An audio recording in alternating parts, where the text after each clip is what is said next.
Quel régime des retraites avez-vous imaginé concernant les sénateurs dans le cadre de cette réforme engagée par l'exécutif aujourd'hui?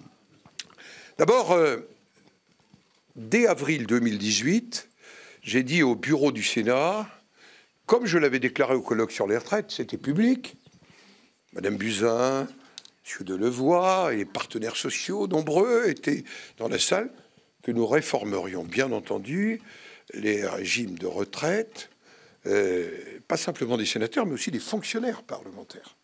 Parce que le sujet est un sujet double. Et que ce régime prendrait bien sûr appui, comme nous l'avions fait antérieurement.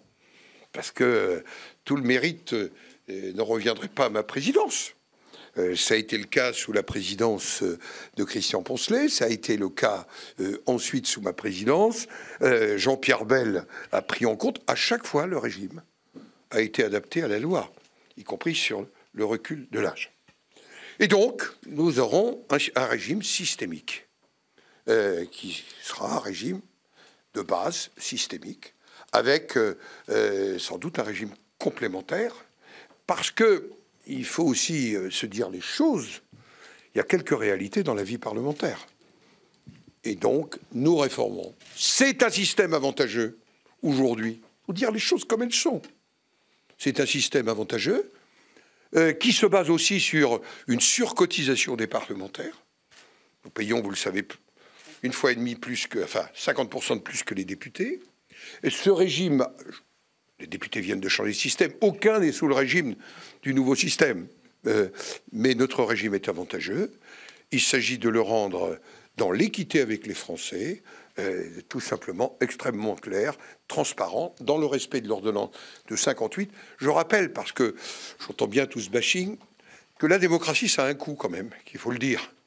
Et je rappelle que le budget du Sénat, c'est 325 millions, que nous devons des comptes aux Français, mais que la démocratie, c'est un peu moins de 5 € par Français et par an.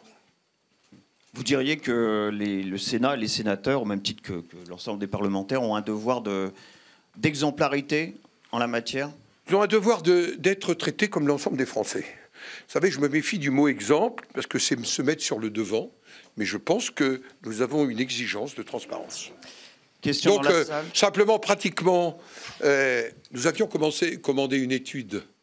On avait un peu d'avance sur M. Delevoye et sur l'étude d'impact qui nous a été rendue à l'été dernier et que, dans le cadre de cette étude, eh bien, va se mettre en place aujourd'hui avec les 3 questeurs et moi-même. Puis, une fois le texte connu dans le cadre du bureau, parce que nous appliquons tout simplement l'ordonnance de 1958. Et donc, nous verrons tout cela sereinement, tranquillement, et nous rendrons compte.